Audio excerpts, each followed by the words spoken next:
What's up with y'all, man? It's your boy David. We're back with another reaction video. Today we are reacting to FD Signifier. Is it really bigger than cheating? I'm pretty sure from the thumbnail of this video, it's mainly about the Megan Thee Stallion and Klay Thompson situation. It seems that our favorite 60 points in 11 dribble scorer, Game 6 Klay, has cheated on the Stallion. I know, crazy, right?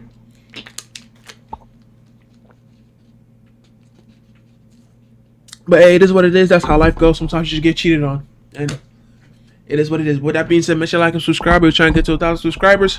Let's see what FD has to say about the situation, bro. Okay, I'm very, because he usually doesn't. He doesn't talk about shit like this, but this is like more his side channel. So I guess he probably, he thought he could, dip his feet into it a little bit.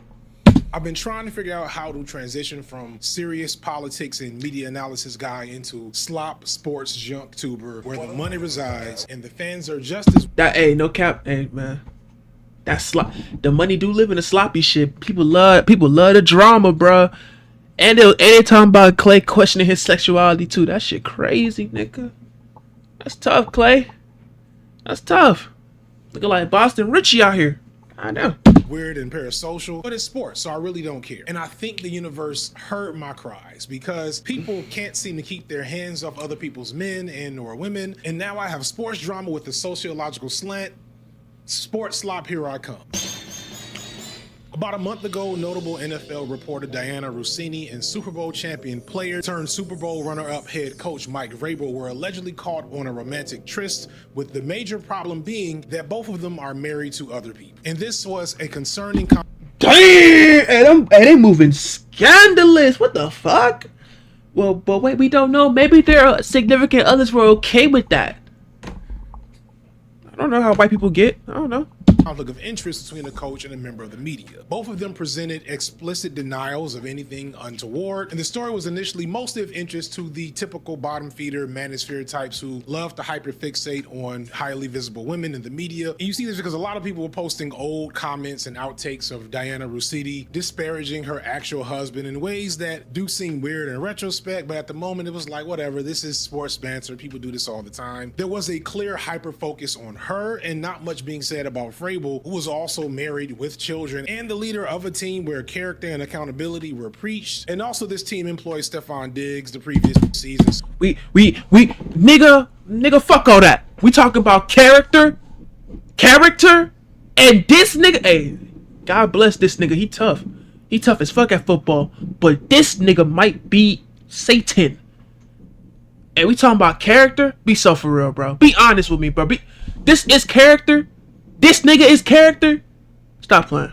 So I don't know, maybe that's the new Patriot way. Now, like I said, initially I was dismissive, but over time it was shown that this story was legitimate and more evidence of their relationship surfaced, showing that it dated back over 5 years. This caused Russini to eventually resign from her job, although when she did it, she was still trying to act like there was nothing factual about the situation. Vrabel finally addressed it and did the classic move of checking into rehab because of his dick. We all know how dick rehab works, but he does still have his job, which, to be fair, like, there's less scrutiny on like familial infidelity. It probably should mean more than it does. I've seen people compare this to Ime Udoka and Shamar Moore, two black head coaches who were fired because of infidelity in their respective teams. However, I will point out that those two black coaches both had much more egregious behavior, with Shamar Moore having a pretty intense crash out and breakdown that resulted in police investigations. And Udoka cheated with a subordinate employee, which aside from being...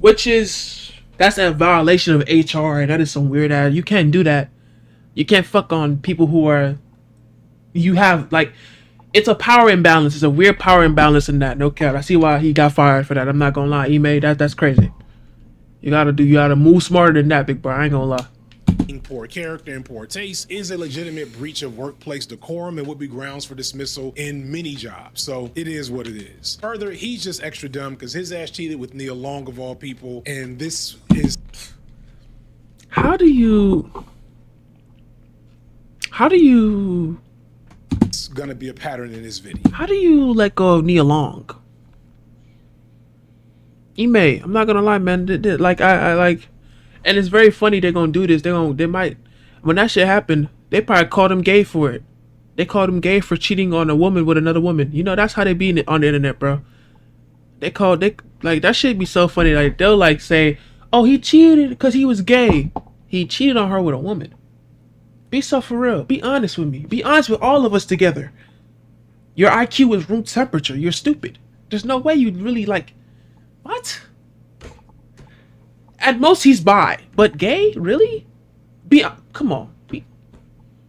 That's crazy. Because what I really want to talk about is another story of epic baddie fumbling, which is what happened between Meg Thee Stallion and Klay Thompson. I mean, I think Clay probably did care for her.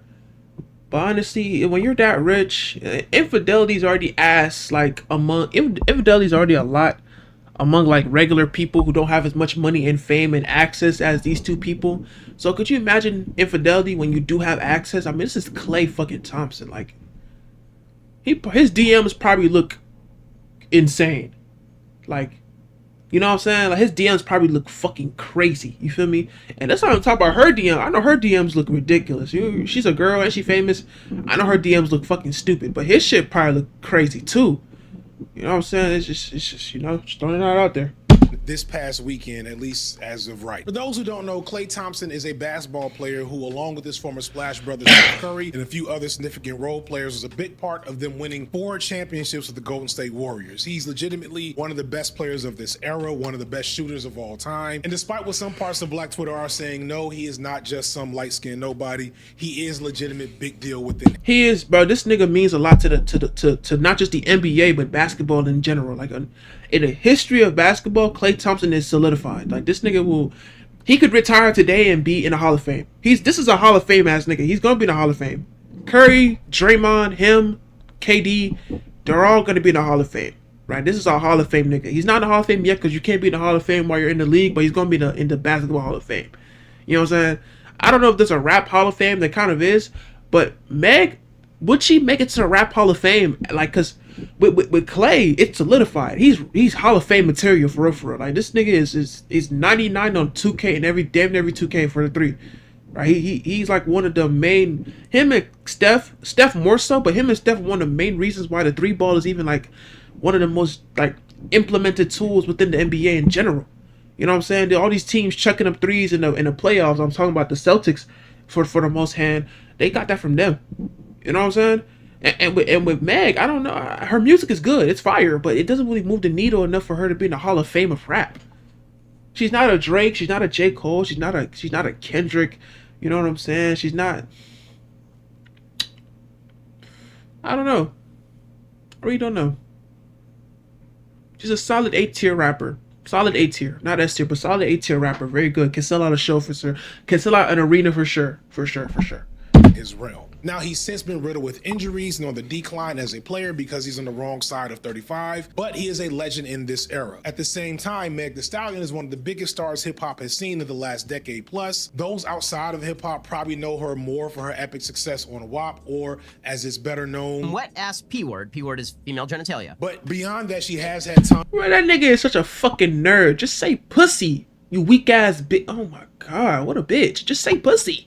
What's wrong with this man? Like, he's such a geek. He's a little nerd. Like, yo, it's funny because, nigga, I'm a nerd. Like, I'm a geek ass nigga too. I geek about shit too, like Star Wars and shit. Like, I love me some fucking Star Wars, nigga. And that new Darth Maul show, good as hell. I ain't gonna lie. But, like, bro, like, I geek about shit too, but he's such a fucking nerd. Like, nigga talking about some wet ass P word. Nigga, you mean pussy? Like, what's wrong with this dude?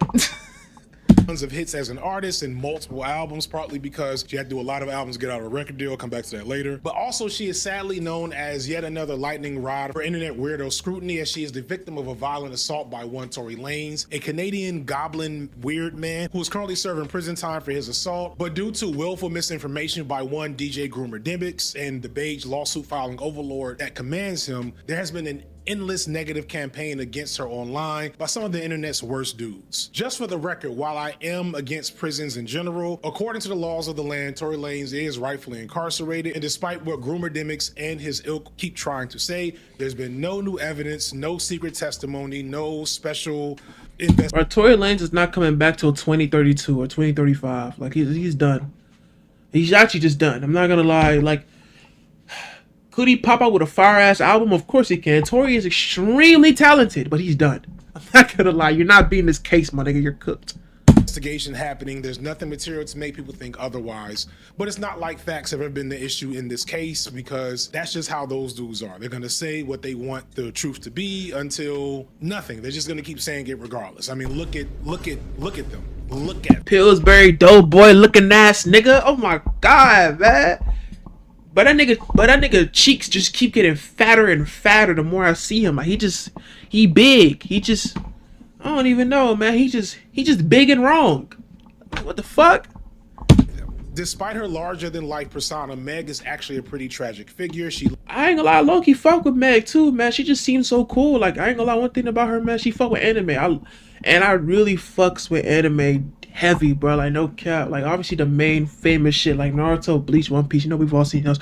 I really want to get back into watching One Piece too, though, man. I fucks with One Piece so heavy. Like, man, it's getting good. It's getting fucking good. But I had to start a new job, so you know what I'm saying? Nigga didn't really have time to do all that. You know what I'm saying? But hey, I fuck with the fact that she fuck with anime, though, man. For real, bro. Like, I've watched so much anime, I don't even remember how much I've watched. That's just because I consume it. Like, I've consumed so much, I don't even remember on top of my list. I know I've watched like more than 20, 25, 30 animes. Like, I watch so much, you know? It's like, you feel me? It's crazy. Lost her father at an early age, lost her mother early in her rap career, was a victim of an incredibly exploitative initial record deal, as I mentioned earlier, and is a recovering alcoholic. And this led her to being very private about pretty much everything she did outside of promoting her music for years now, which I would be extremely private too. I ain't gonna lie. If I was a rapper or a famous nigga, I don't even post. Even as a nigga that's not even famous, I don't even post that much. I only post so much on YouTube because nigga, like, it's an outlet, and plus I might make a bag off this whole one day. I don't know. You know what I'm saying? So that's why I be posting so much. But I don't really post a lot about my personal life. Like, you're not gonna, like, on these videos, you're never gonna see my family. That's nobody's business. You know, that's nobody's business. I ain't gonna lie. You ain't never gonna see my family members. You feel me? So it's like, I completely understand. You gotta keep some shit for the net and some shit for my real life, and that's just how it goes.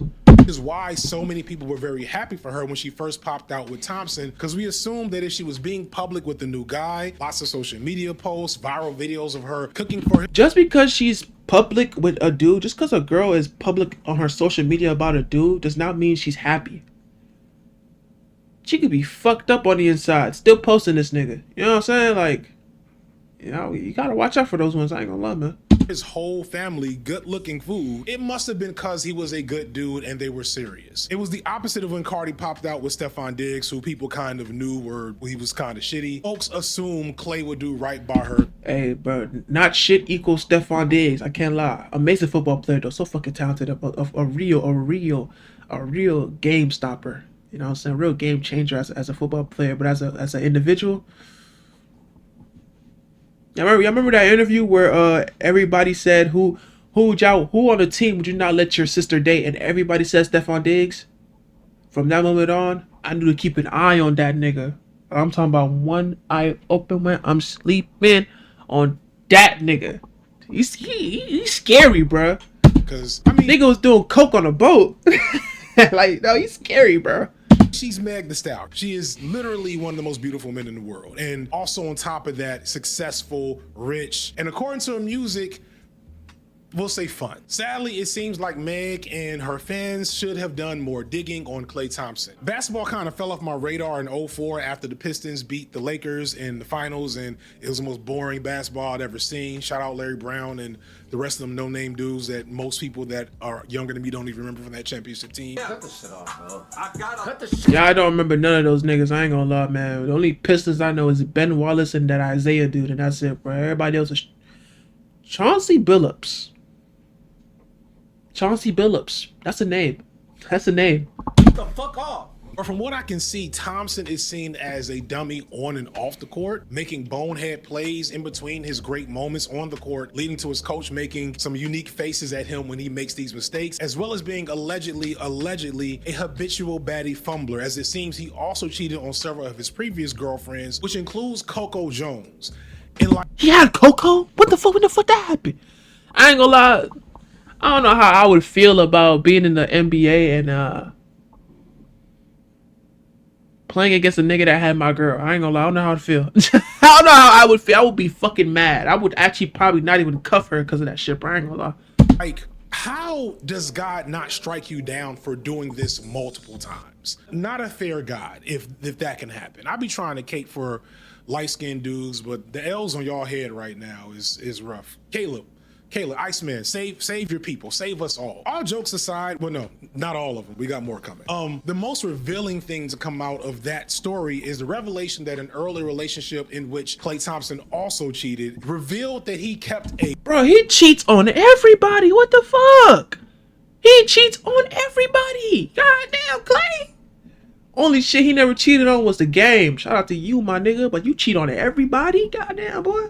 whole diary of sorts. Again, this is all internet gossip, but I've seen clips and timestamps and all the things about this alleged diary, and it does have some validity as it predates a lot of things going all the way back to 2019 when he won maybe his third championship. And even back then, he seems to have been on some cheater timing with amazing quotes such as, "Ah, yes, lifestyle on and off the court, particularly my sex life. The most savage." This nigga's so fucking crazy, like, particularly my sex life. Face ass. Like, what the hell? Nigga tripping, bro. This is a game to him. He does not care, bro. The most savage gym sessions of my lifestyle. Promiscuous, womanizing, misogynist, self-centered, insecure addict. Is that what I am? Clay, I'm about to fall asleep, bro. What is this novella ass shit I'm reading, dude? Sectors of my lifestyle: promiscuousness, womanizing, misogynistic, self-centered, insecure addict. Is that what I am right now? I hope not, but I keep writing about it. Why do it feels like this can't be real? Because this is too fucking corny. Maybe because the experiences are so euphoric and exciting. Women are at my fingertips in so many cities nationwide. Bro, he's such a fucking geek! Oh my god, man. Shout out Clay, he's such a geek. Let's say this is real. I don't think it's all that implausible that it is, and that's because I've had the pleasure of being around more than a few high-level athletes, and you'd be shocked to know just how simple and kind of dumb many of them are. Or at least, I mean, bro, did you think they were smart? Anybody who's played sports around, like, anybody who's played sports knows that athletes, they're not, like, dumb, because a lot of them are fucking smart as hell. They're smart, so a lot of them are smart on and off the court, but, like, they're people. They're human beings. They're not, like, fucking robot machine angels. They're like fucking people, and people talk about their fucking womanizing, promiscuous, sexual ways in a fucking notebook because they can, and that's just what they do, bro. I ain't gonna lie, it is what it is. that used to be a secret, except like every athlete has a podcast now, and like if you watch a lot of these dudes, you can kind of tell these are not all strong intellects, engaging personalities. I give them that, but a big chunk of them, not a lot going on upstairs, and that's male and female athletes included. Just to be fair, this is partially shade, but also this is kind of a system fail. I'd lean and say particularly more of the male athletes, honestly, a little more, if I can be honest, just a tad bit more. Got none. Year for them, especially for a lot of black athletes in particular, which is something I touch on in a very old video that anyone with a child in athletics should watch. Athletes, especially black athletes, are very much socially and academically underdeveloped, and I think this is on purpose, usually as a byproduct of their skills on and off the court, to make them easier to manage. And the better they are, the more severe this underdevelopment can become. You might still get an Arian Foster and Aaron Maben, two men I've had the privilege of speaking to in other videos. You might get a scholar like Kareem Abdul-Jabbar or Arthur. Oh my god, especially Kareem. I remember that one clip, but that nigga was talking to Magic. Bro, he was not playing no games with that fucking nigga, bro. He was like, I like my orange juice. Like, I like my orange juice. And I like to read every time I wake up in the morning. Bro, that nigga Magic could not get his orange juice right. He did not fuck with that nigga, bro. And I see why. You could tell. You could tell from the spirit.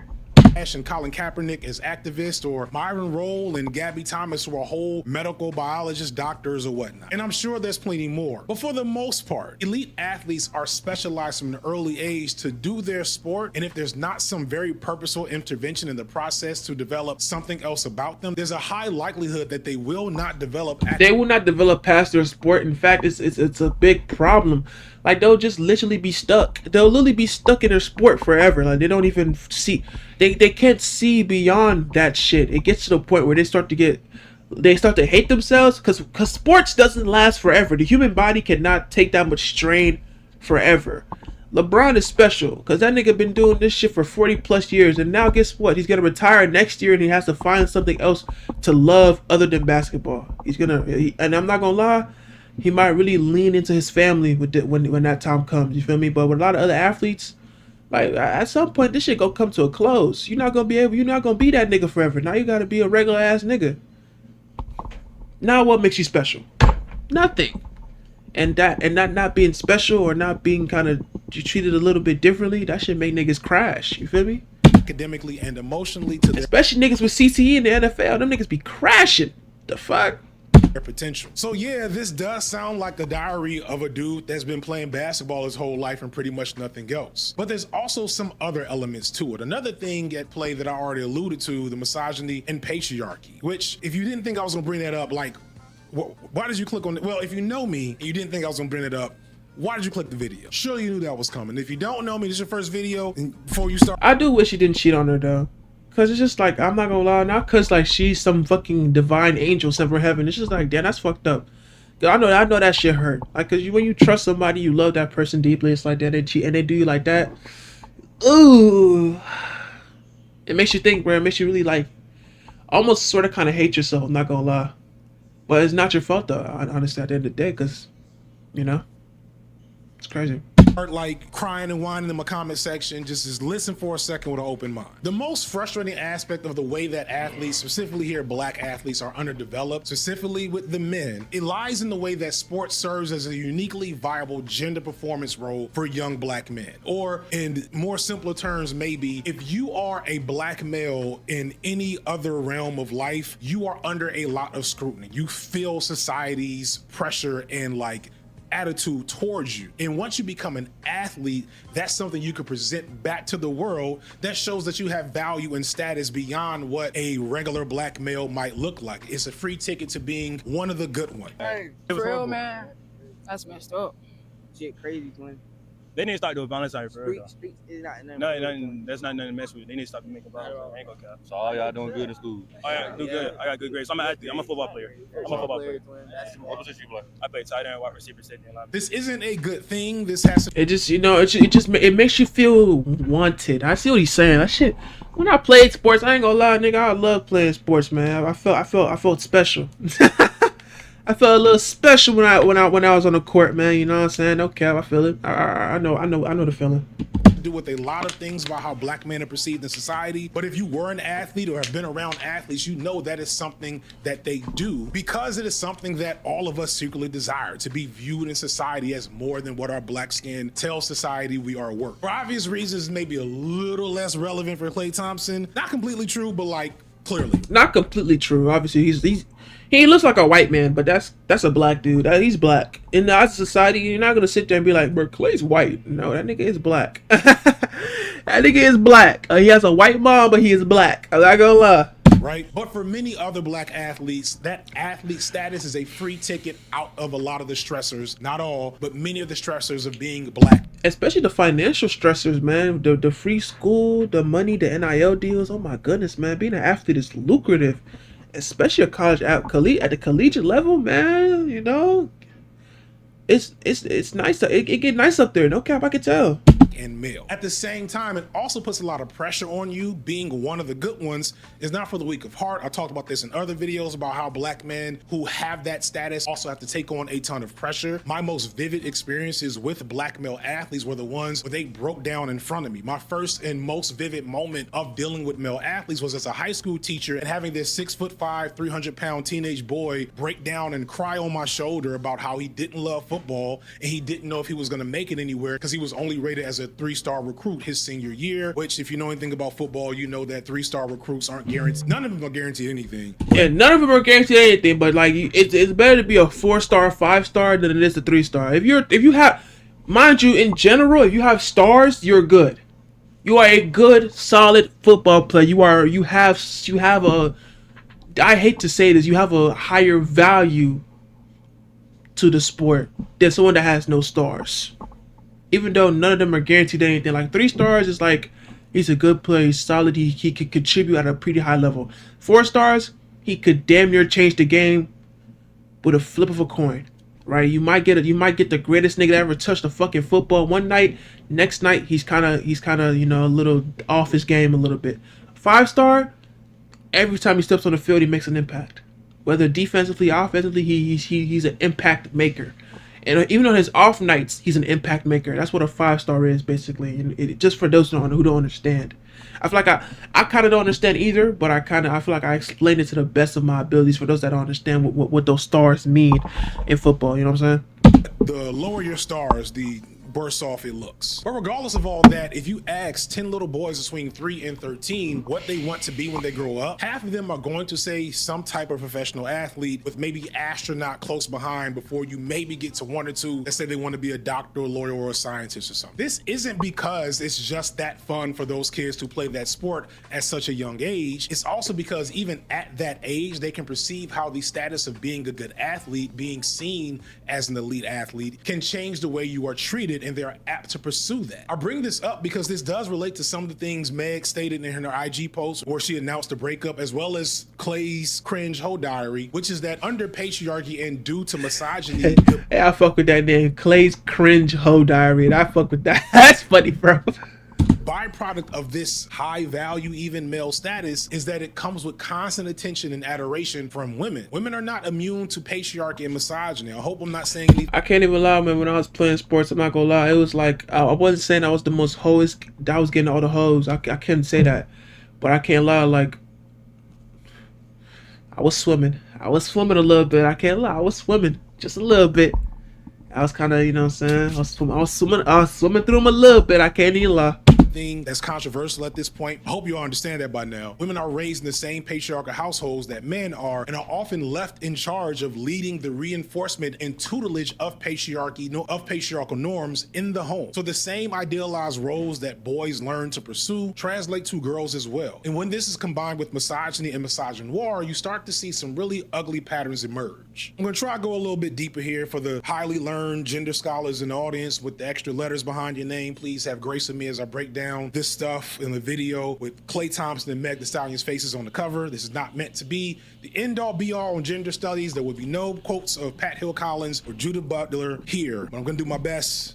Have grace. But I want to point out that under patriarchy, women, all women, are not really people. They're objects, resources, at best maybe symbols, tokens. And again, this is what both men and women are taught, which, if this is your first time hearing this, if you think about it, probably makes a lot of sense in terms of the way that we socialize boys and girls, the way that gender is engaged with and promoted on social media. You see it all the time. Similarly, manhood can also be understood through a transactional capitalist framework, aka being a normal guy versus a high value male, a term that I think everybody knows at this point. What is a high value male? According to the internet, it's a man with significant access to material resources, a good job, strong social connections, someone that can provide a woman with a soft life. You seldom hear anything about a high value male in like strong character, helping raise. He has all the material, but all the material, like the stuff, the gold, the watches, the bitches, he has all that. But when it comes to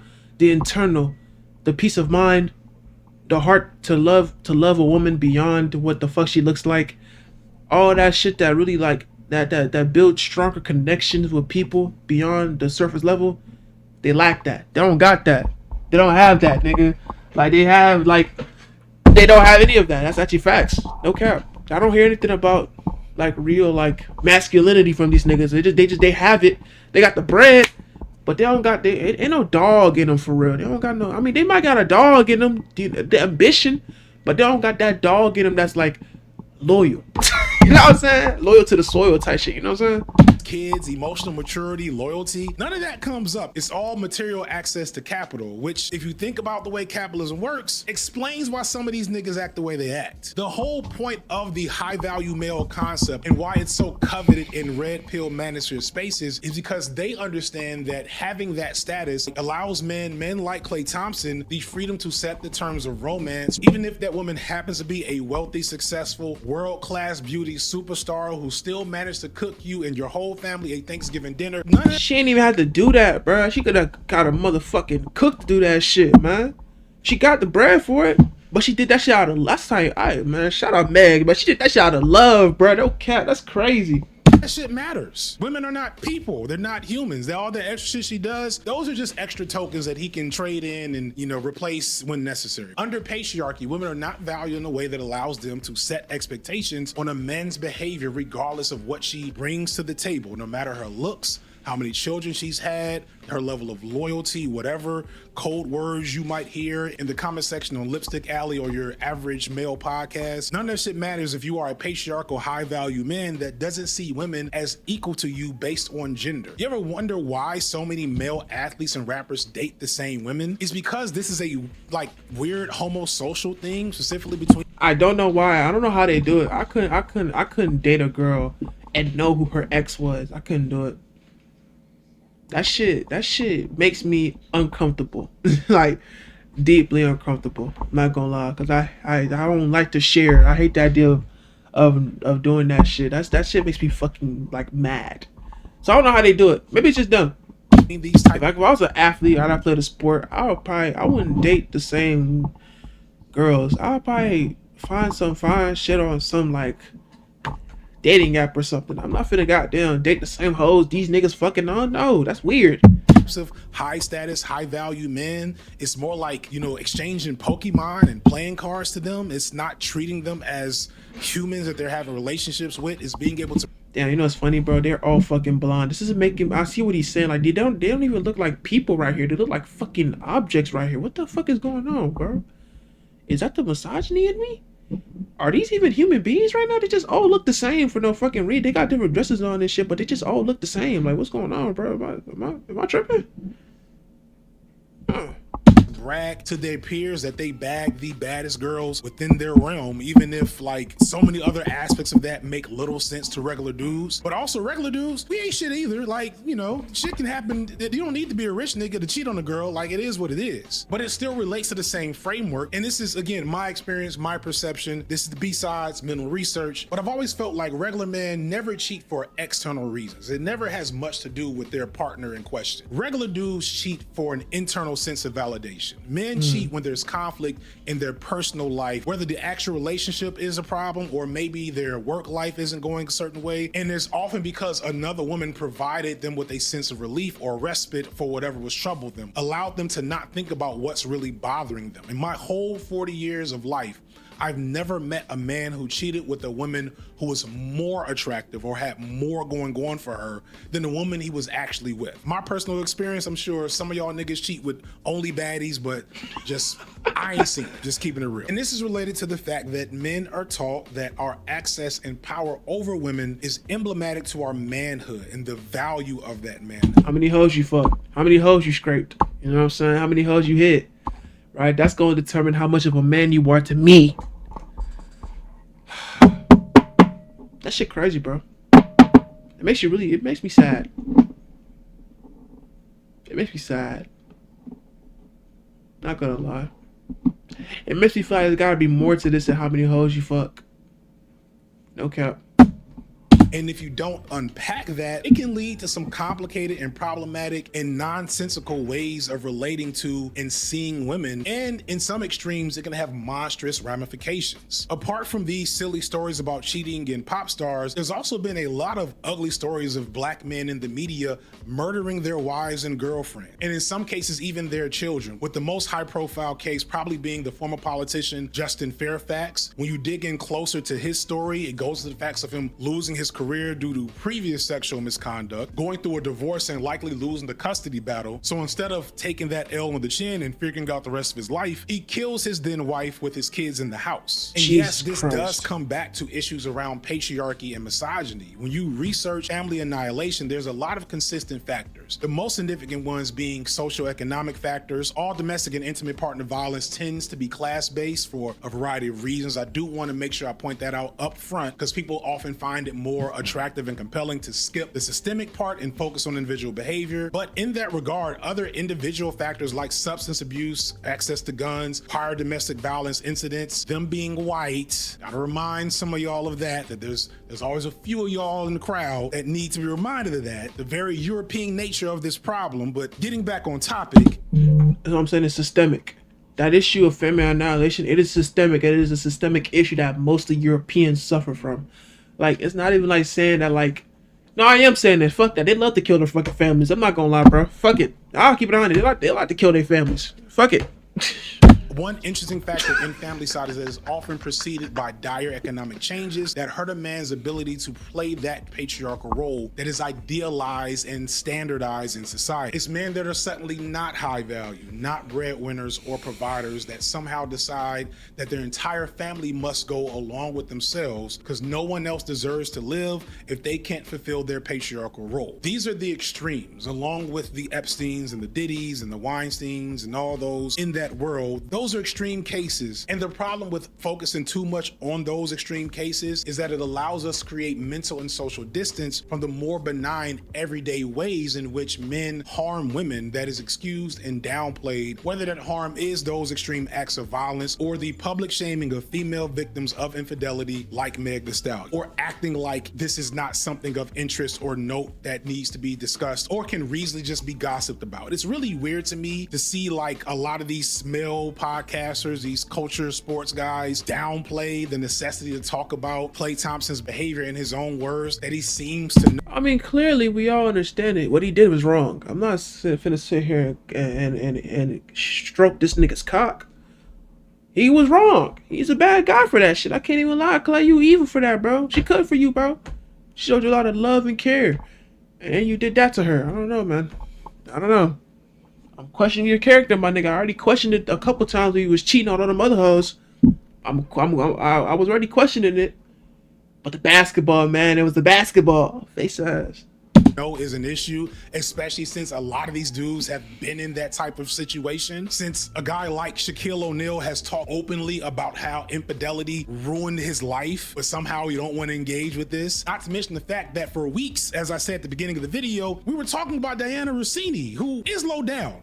I won't hold you. This woman named her firstborn son, presumably with her husband, Michael. She named her kid, allegedly with her husband, after her side dude that she had been messing around with for at least a year before that son was born. That is a new level of scandalous. She's nasty. Oh my god. How evil as fuck. Yo, she down dirty, nigga. Oh my goodness. God damn, boy. Hall of Fame dirty. Hall of Fame dirt right there, no cap. And if you were interested or entertained or amused by that, surely you can understand why we're talking about Klay Thompson and Meg Thee Stallion. Y'all the same dudes that if I put Jada Pinkett's face... Hey, fuck her. I'm not gonna lie. Fuck Jada Pinkett Smith, nigga. I don't give a fuck, bro. Will, don't slap me. But this bitch not shit. But don't slap me though, Will. This hoe not shit. I can't lie. On the cover of the video, and she said something else weird or new about Will Smith, we clicking right on the shit to come dog her out. But somehow we shouldn't care about celebrity stuff. This video's gonna do numbers, and y'all are gonna comment. Hey, no cap. My shit probably not, but hey, this shit go. That's funny, bro. Complain in the comment section. Y'all, I hate y'all so much. Anyway, if you can't understand why this is a story, if you don't think it's important enough to discuss, and you can't engage with the fact that I want to talk about misogyny and patriarchy as it relates to it, it might be because you're misogynistic and patriarchal. And that needs to be identified. And this is also why it was really gross for Roland Martin, a friend of the aforementioned politician, to respond to his murder-suicide with calls to address men's mental health, but no engaging with misogyny and patriarchy, because you're not really serious about men's mental health if that doesn't come into the mix. Like, I made fun of Mike Vrabel's singing counseling earlier, and don't get me wrong, dick rehab is lame and goofy, but I don't want to underplay the fact that for men to get out of this very self-destructive, family-destructive pattern, and unpacking patriarchy and misogyny needs to be a part of it. It takes genuine self-reflection and emotional labor. You gotta really sit back and think about how your actions affect the women around you, bro. For real, again. It's like man, you just gotta really sit there and really, like, you know what I'm saying, like, fight with that, you know, and to not be a piece of shit. You know what I'm saying? For some men, it's hard. For some dudes, it's tough, nigga. It's hard, bro. You feel me? Meg talked in that post, especially with how, like, women are seen as status symbols, like how, like, you know, how many hoes you scraped and shit. Like, she get you a little boost. Oh yeah, I hit her. You know, like, yeah, get you a little boost. You know, you feel special.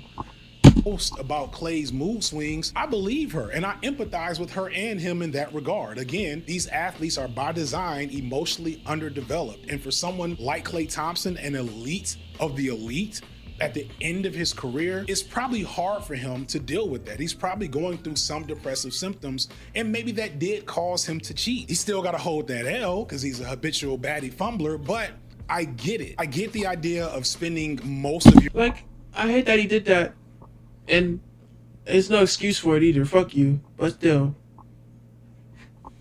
when you do something for so long and then you can no longer do that thing, it breaks you a little. I can't even lie. You can act like you toughing it through.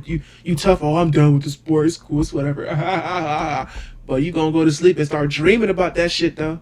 You know what I'm saying? your adult life being the man and then suddenly have that really quickly taken from you. I've seen athletes go through that mild depression trying to figure out what to do with their life now that that dream that they had since they were children is gone before they reach middle age. When you see like Paul Pierce or some of these other basketball player podcasts talking crazy nonsense about how they were better than Michael Jordan in their day, like that's a part of it. These are men trying to find themselves apart from the gender identity that they had as elite ball players, but that still comes back to patriarchy. And if you purport to care about men and men's mental health and men's issues and saving the family and all that stuff, but you don't want to confront the role that men are taught to play, the patriarchal role that leads to misogyny, if you vilify feminism on the timeline and defend cheaters or abusers, if you are a woman who just wants a nicer, more wholesome patriarchy on your terms, then you are not serious. You are only really working to keep the system in place. Oh, sports. LeBron is on the run, ain't he? I'm from Chicago. I grew up watching Michael Jordan, but I never saw Michael Jordan throw an alley-oop to his own to his goddamn. Hey, this nigga made his teammate. This nigga made his teammate. Look at him. He made his teammate. That's crazy.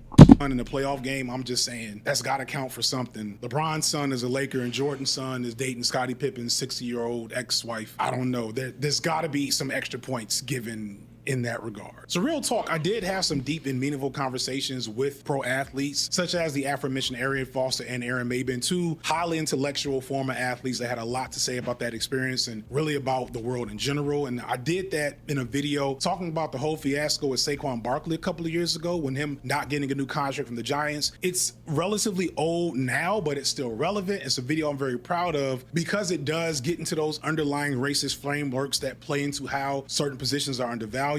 It's here on YouTube, but sadly the NFL did force me to censor it in goofy and weird ways. So the only way for you to watch it uncut and without commercials is through my streaming service, Nebula. Oh, Nebula. Hey, man. Shout out to you, bro. No cap. But with that being said, make sure you like and subscribe. We're trying to get to 1,000 subscribers, man. I can't believe Klay did that to Meg. It's so crazy, man. But with that being said, I'm going to catch y'all next one. We out.